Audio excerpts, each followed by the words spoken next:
প্রিয় শিক্ষার্থী, আজকে তোমাদের ব্যাকরণের গুরুত্বপূর্ণ টপিকস বচন নিয়ে আলোচনা করব। বচন একটি পারিভাষিক শব্দ, অর্থাৎ অন্য ভাষা থেকে এসেছে। বচন অর্থ সংখ্যা ধারণা। বিশেষ ও সর্বনাম পদের বচনভেদ হয়। বচন প্রধানত দুই প্রকার। এক নম্বর হচ্ছে এক বচন, দুই নম্বর হচ্ছে বহু বচন। এক বচন বলা হচ্ছে যে সংখ্যার ধারণা দ্বারা একটি সংখ্যাকে নির্দেশ করে তাকে এক বচন বলে। যথা ছেলেটি স্কুলে যাবে না, এখানে টি হচ্ছে এক বচন বোঝানো হচ্ছে।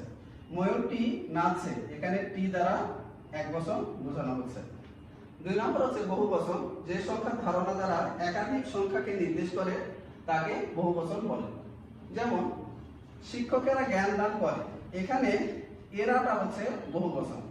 পিপীলিকারা সারিবদ্ধ হয়ে চলে, এখানে রা হচ্ছে বহু বচন। এছাড়াও বহু বচনের যে ব্যবহার, অর্থাৎ এক নম্বর হচ্ছে উন্নত প্রাণীবাচক, দুই নম্বর হচ্ছে প্রাণীবাচক, তিন নম্বর হচ্ছে অপ্রাণীবাচক। উন্নত প্রাণীবাচক মানে মানুষের ক্ষেত্রে, প্রাণীবাচক মানে জীবজন্তু, অপ্রাণী মানে জড়বস্তু। উন্নত প্রাণীবাচক ক্ষেত্রে যেগুলো ব্যবহৃত হয় সেগুলো হচ্ছে বিন্দু, গণ, মণ্ডলী, বর্গ।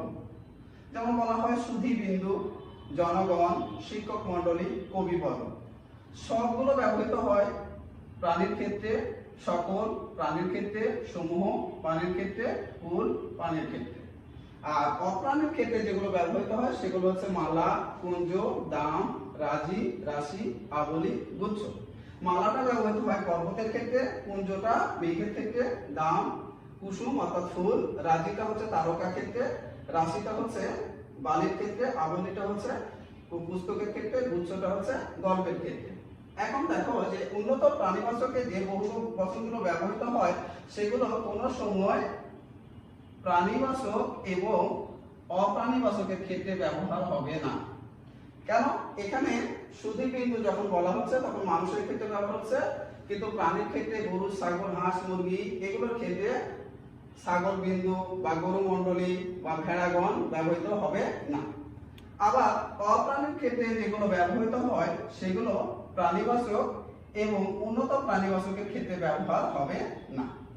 অর্থাৎ ওখানে যে মালা আছে, মালা শুধু পর্বতের বহুবচনে ব্যবহৃত হবে, কুঞ্জ মেঘের বহুবচনে ব্যবহৃত হবে, কুসুম দামের বহুবচনে ব্যবহৃত হবে, তারকা রাজির বহুবচনে ব্যবহৃত হবে, বালি রাশির বহুবচনে ব্যবহার হবে, আবলি পুস্তকের ক্ষেত্রে ব্যবহৃত হবে, গল্প গুচ্ছের ক্ষেত্রে ব্যবহৃত হবে। এছাড়াও বহুবচনের কিছু ব্যবহার রয়েছে।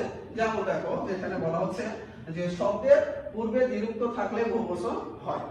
যেমন বলা হচ্ছে রাশি রাশি ধান, ছোট ছোট ডাল, বড় বড় গাছ, এরকম ব্যবহৃত হয়। তাহলে এখানে রাশি রাশি ধান দ্বিরুক্ত হিসেবে ব্যবহৃত হচ্ছে, এখানে ছোট ছোট গাছ দ্বিরুক্ত হিসেবে ব্যবহার হচ্ছে, আর এই জন্য এগুলো বহুবচন অর্থ প্রকাশ করে।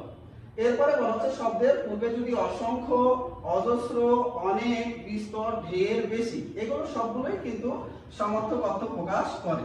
এই কয়টা সবগুলো বেশি বোঝায়। তাহলে এগুলো যদি শব্দের পূর্বে থাকে তাহলে সেটা বহুবচন বোঝায়। যেমন এখানে বলা হচ্ছে যে অসংখ্য লোক, অসংখ্য লোক বহুবচন।